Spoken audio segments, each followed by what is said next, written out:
ભરૂચ જિલ્લામાં સ્થાનિક સ્વરાજ્યની ચૂંટણીઓને ધ્યાનમાં રાખીને વહીવટી તંત્ર દ્વારા તડામાર તૈયારીઓ જોરશોરથી શરૂ કરી દેવામાં આવી છે.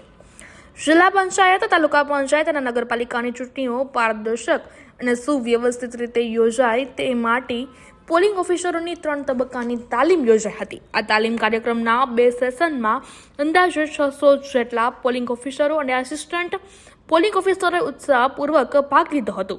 તાલીમ દરમિયાન અધિકારીઓને મતદાન મથકે કરવાની તમામ કામગીરી વિશે વિગતવાર માર્ગદર્શન આપવામાં આવ્યું હતું. સાથે જ ઈવીએમ મશીનના ઉપયોગ અંગે પ્રાયોગિક માહિતી પણ આપવામાં આવી, જેથી મતદાન પ્રક્રિયા સરળ અને નિર્વિઘ્ન બની રહે. આગામી 26 એપ્રિલના રોજ જિલ્લામાં સ્થાનિક સ્વરાજ્યની ચૂંટણીઓ યોજનાર છે.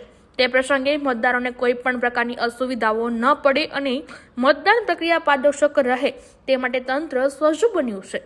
ચૂંટણી અધિકારી પ્રદીપ જાખડ દ્વારા મતદારોને અપીલ કરવામાં આવી છે કે તેઓ 26 એપ્રિલના રોજ સવારે 7 વાગ્યાથી સાંજે 6 વાગ્યા સુધી પોતાના મત અધિકારોનો ઉપયોગ કરીને લોકશાહી પ્રક્રિયામાં સક્રિય રીતે ભાગ લે. પ્રતિક જાખડ, નાયબ કલેક્ટર ચૂંટણી, ભરૂચ જિલ્લો. જેમ કે આપણે સર્વ જાણીએ છીએ કે 26 તારીખે કુલ તાલુકા પંચાયતની 182 સીટ, જિલ્લા પંચાયતની 34 સીટ અને નગરપાલિકાના 33 વોર્ડ, 4 નગરપાલિકાના 33 વોર્ડની ચૂંટણી આપણે 26 તારીખે યોજવાના છે અને 28 તારીખે મતગણતરી કરવાની છે. તેની પૂરતી તૈયારી ભરૂચ જિલ્લા વહીવટીતંત્ર દ્વારા કરવામાં આવી છે. આજ રોજથી 3 તબક્કે જે તાલીમ આપવાની છે, જે ચૂંટણીના જે સ્ટાફ છે એના માટે, એ ચાલુ થઈ ગઈ છે. અને ટોટલ મતદાનની વાત કરીએ તો તાલુકા પંચાયત, જિલ્લા પંચાયતમાં કુલ મતદારોની સંખ્યા અંદાજિત 8,67,000 છે અને નગરપાલિકા, 4 નગરપાલિકાની વાત કરીએ તો 2,19,000 જેવા મતદારો આ ચૂંટણી પ્રક્રિયામાં ભાગ લેશે.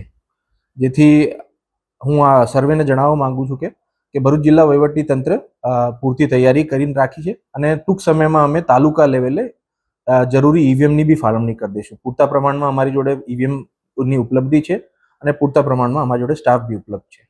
આભાર.